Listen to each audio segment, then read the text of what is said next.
Tikulandireni pano pa radio alinafe uzamisa chikondi pakati pathu. Ine ndi Sam Kalimba. Ndipo monga tinanenera masiku apitawa kuti lero tikhale tili ndi bambo Maxwell Kubalasa amene akhale akutithandiza kumvetsa za zikuluzikulu zimene Papa Francisco wachita mmoyo wake ngati papa, sichapa Chingerezi amati legacy. Tsono mwa iwo wapezeka kuti bambo Kubalasa tili nawo mu studio muno. Tsono tiyeni timvetsere iwo ndi bambo mfumu ku Christ the King na Mbuma Parish komanso adini a Dinali Adowa. Akhale akutithandiza kuti timvetsetse zomwe papa wasiya pansi pano. Bambo Kubalasa, takulandirani programu yathu. Ndathokoza kwambiri Sam pondilandira kuno ku radio inafe. Zona tikambirana za tidzamkumbukira bwanji Pope Francis mu mpingo wa Katolika. Mwina pachichewa chotchako kabwino ndingatona kuti kodi chidindo chomwe Papa Francis wasiya mu mpingo ndichiti. Tonse tikabadwa timamba kuyika zidindo zathu moyo uno. Izi ndikhalidwe, chikhope chathu, zolankhula zathu ndi zochita zathu. Izi zimachokera zomwe takumana nazo moyo wathu, maphunziro omwe talandira moyo wathu, ndi momwe ifeyo taganizira kuti tiyendetsere moyo wathu wapansi pano. Izi ndi zomwe zimatipanga kuti tikhale momwe tilili ndiponso momwe anthu akutidziwira. Pali mkulu wina mbiri ya dziko lapansi, philosopher, amene amasinkhasinkha kwambiri za moyo wake ndi wa anthu ena omwe amakhala nawo ndi mmenenso anthu ena amakhalira. Dzina lake Socrates, mukumbukira bwino bwino eti? Ena amati Socrates. Iyeyu adanenapo mawu onena kuti an unexamined life is not worth living. Moyo wosasinkhasinkha, wosazukutidwa ndi wosayenera kukhala.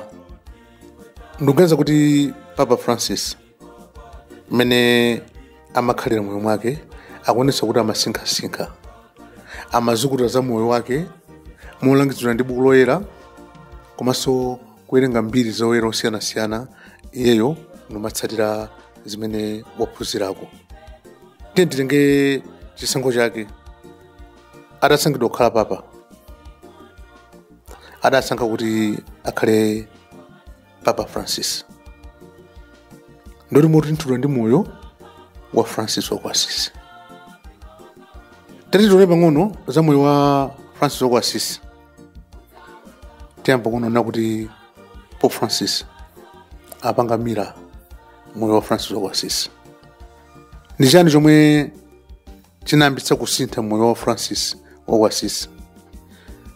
Mwachidule, Francis wa ku Assisi adabadwa mchaka cha 1181 ndipo adamwalira mchaka cha 1226. Adali mwana wa munthu olemera yemwe amagulitsa nsalu. Mu bwana wake ankakunda maphwando ndi anzake, ankadzikondwetsa mwa mtundu uliwonse. Anali mwana otetezedwa, mwana oleredwa mwachisasati, mwana ojongokondedwa ndi aliyense. Anali moyo ofewa, moyo ophweka. Ndipo zimene ankazilakalaka ankalakaka kwambiri zimene zingathe kumpatsa mphamvu. Komano atatengedwa ukapolo ku nkhondo mmene ankamenyana ndi mzinda wa Perugia. Kenaka mbuyo mwake atadwalako matenda kwa nthawi yayitali. Zinthu zimene zizi zinayamba kusintha moyo wake. Amazilingalira kwambiri, kuzilingalira kwambiri. Ndi kupyolera mkulingalira, kusinkhasinkha za moyo wake, Mulungu adamuyankhula mmenemo. Ndipo timamva kuti Francis wa ku Assisi adatembenuka, ndipo adatsata moyo wosauka. Anali mnyamata wodzichepetsa, anali munthu wokonda munthu ina aliyense, kumulemekeza wina aliyense. Amaona ulemerero wa munthu ina aliyense, komanso amakonda zolengedwa. mbalame ndi zinyama chani amazitcha abale ake, maluwa amatcha abale ake. Ndiye tikaona chisankho chimene adapanga Pope Francis, tikuonamo ndithu kuti munthu yuyu pomusankha Francisiyo chinayi chinthu choti chidamugwira kwambiri mtima. Ndiye ine pa nkhani kuti tidzamukumbukira bwanji Pope Francis, nkhani yoyamba amasinkhasinkha za moyo wake. Ndiyetu bambo, china chachikuluso choti tithandizike nacho mpulogalamu iyi ifenso tiphunzire. Kodi mungatanthauzire motani kusinkhasinkha ndi chani, ndipo kodi what is involved, muli chani mukusinkhasinkha bambo kubalasa? Okay, chabwino.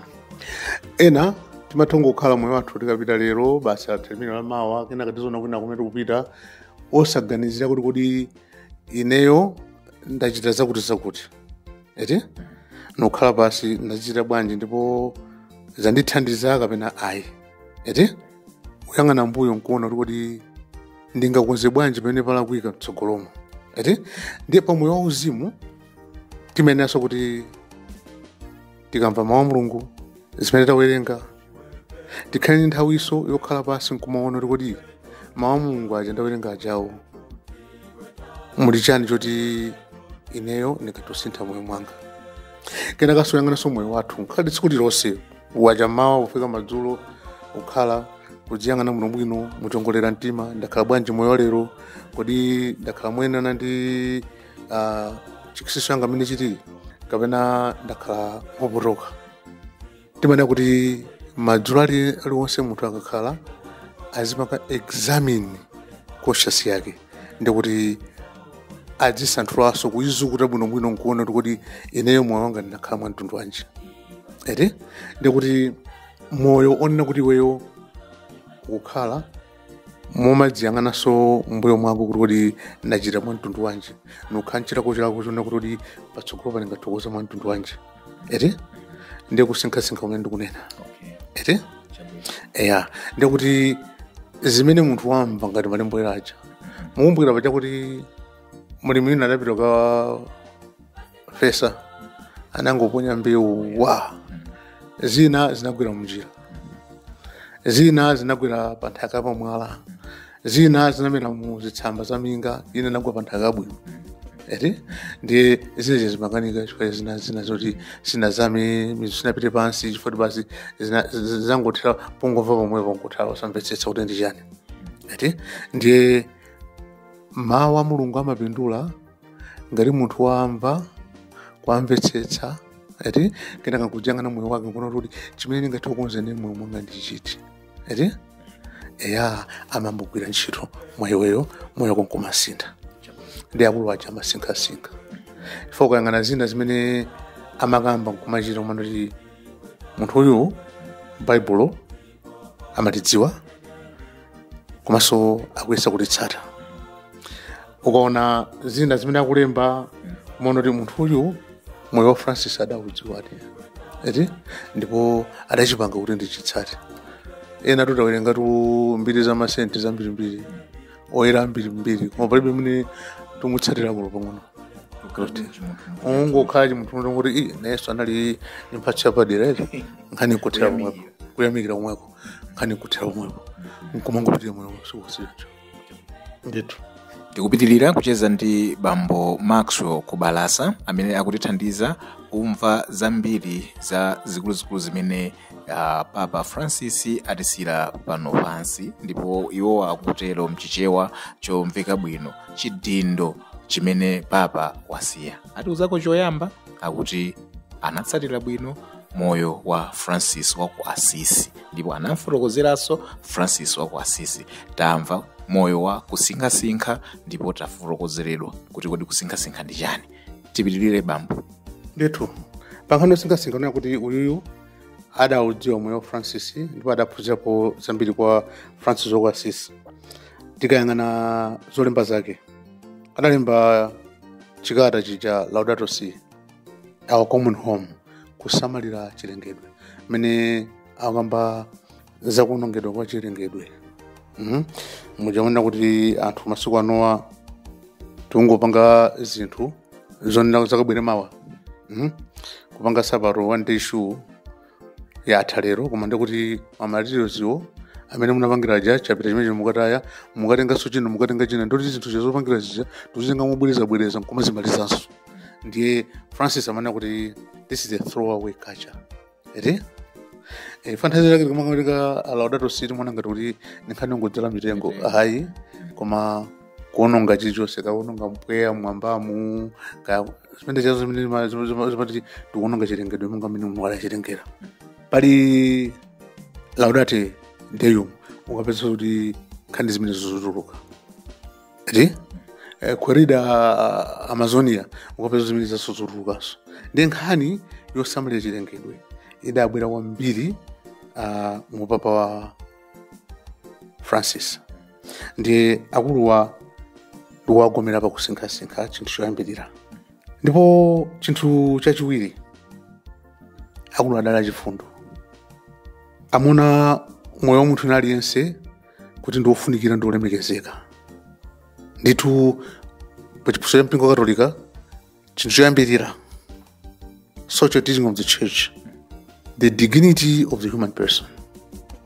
Papa sina nkhani ngoti zalembedwa choncho ayi ndimene amakhalira unaona rakakhala ndi anthu moti munthu yuyu kumwetera kwake sikukwakamizayi eti munthu uyu anangobadwa wachimwemwe eti. Komanso akuluwa amakonda ndithu ukambapo za anthu ena amene akuzunzika mwachitsanzo mu chaka cha 23 chinatangulo papa zidachitika mwezi wa Okutobala ku Lampedusa ku Italy kachilumba kena kake achinyamata ambiri ochokera kuno ku Africa chaku Libya uku amafuna oloka nyanja kuti apite ku Europe ndiye bwato lawo basidamira anipo 500 ndithu anthu okwanira 360 adamwalira. Zachitika zimenezo Pope Francis adapita mukhudzidwa kwambiri mwezi wa July ukatonthoza anthu komanso amalimbikitso nena kuti kwa anthu amene akuchoka kwawo pa zifukwa zosiyanasiyana kuti apita akakhale mayiko ena azilandiridwa kuphunzitsidwa ndi kupatsidwa chithandizo kenaka kuwapatsa umunthu umene kuti akhale ni munthu wabwino. Amalimbikitsa zimenezo ndipo dziko lapansi lili amalimbikitsa kuti likhale malo okhalapo awina aliyense mwamtendere. Pope Francis ameneyo chifundo ndi ulemu kwa munthu aliyense. Mukumbukiranso nu pa nkhani ya chifundo eti ule chifundo ndi anthu amtende komanso kuwalemekeza. Lachina ilo era lina lake anapita kusambitsa mapazi anthu amtende anthu mdzidzimuka pang'ono kuti kodi bwanji komano ndimeneyo amonesa chifundo chake ndi kulemekeza moyo wa anthu ena. Komanso akula chani lodzichepetsa zingatolwana ndi zimene ndakamba kale analodzichepetsa. Umaona ma appointments ena amene amakhala nawo ndi anthu amene akumana nawo kuti zimathekaso eti anthu ambiri amapita ndipo anthu amene adakumana nawo ambiri akamakamba za experiences zawo ona kuti adakhudza mitima yawo chifukwa kuti kungowaona chabe kukhala nawo pafupi munthu umamva kuti niye munthu niyenda landidwe chonse ndipo akulu awawa safuna umveketsa mphamvu zawo pa ine eti koma andilolera ngati munthu mzawo kudzichepetsa kumeneko.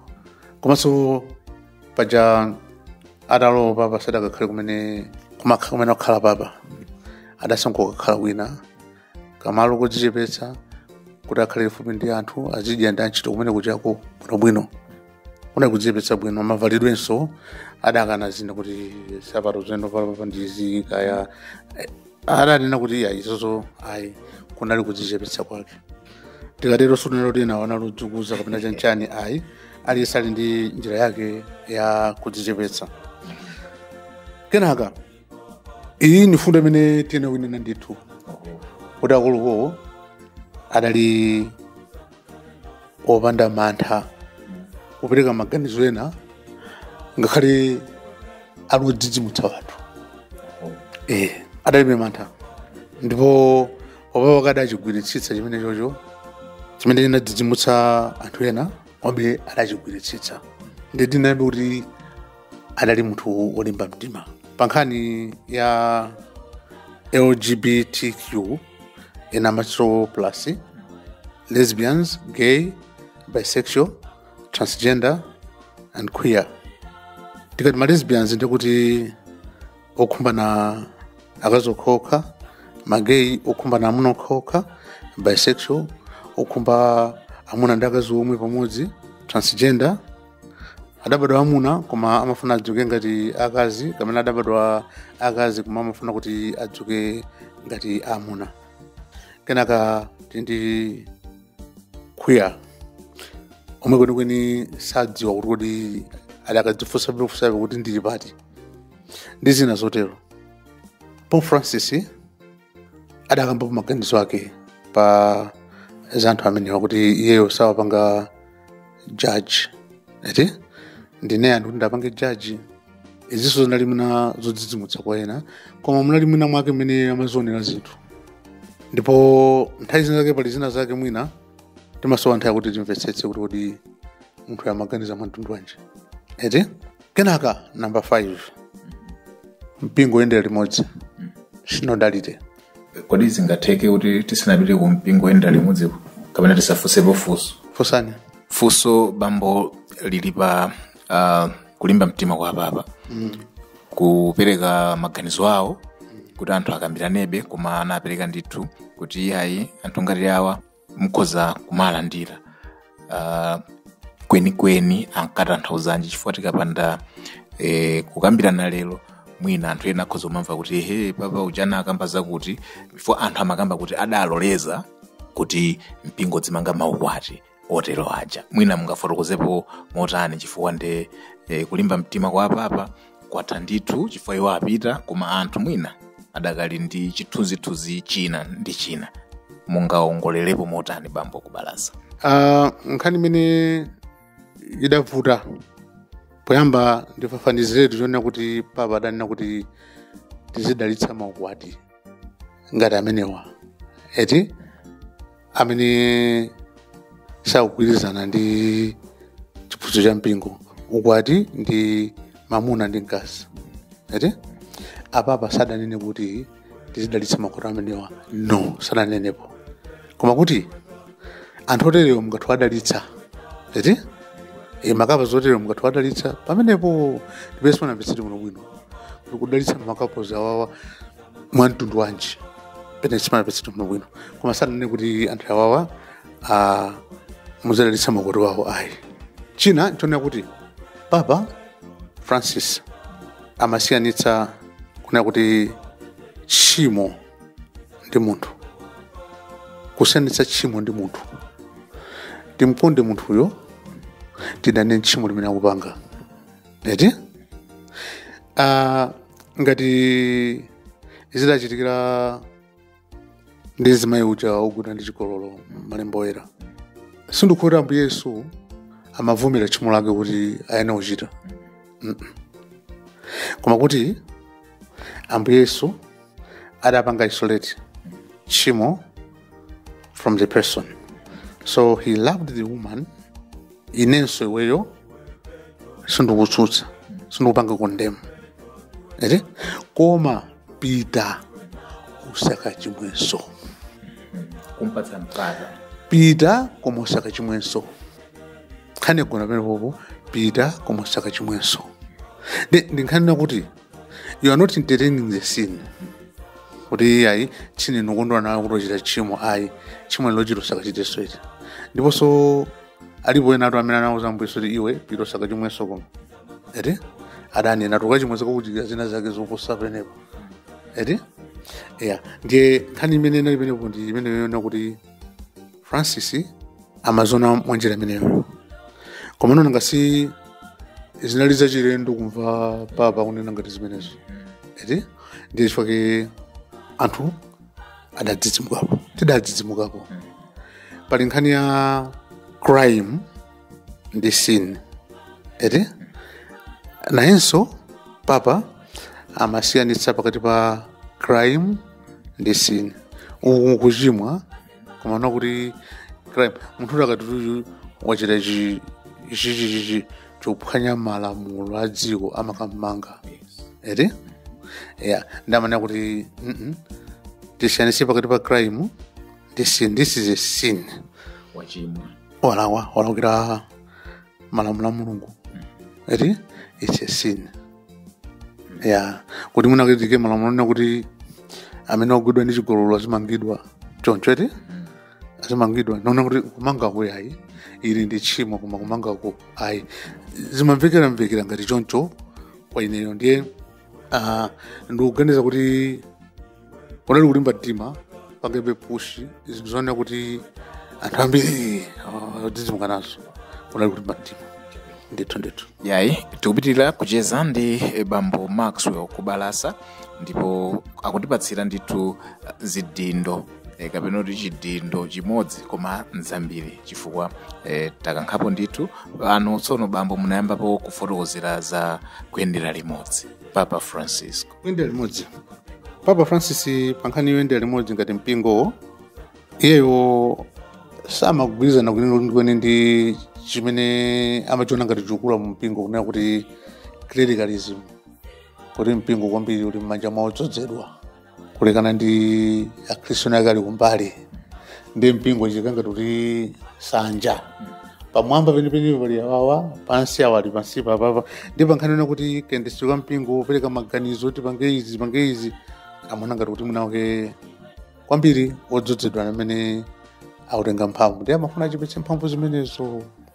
Ndiye kuyendera limodzi unaona pali synod imene waisiya papa synod of synodality kuyendera limodzi line imodzi choncho kuti wina asasidwe mbuyo.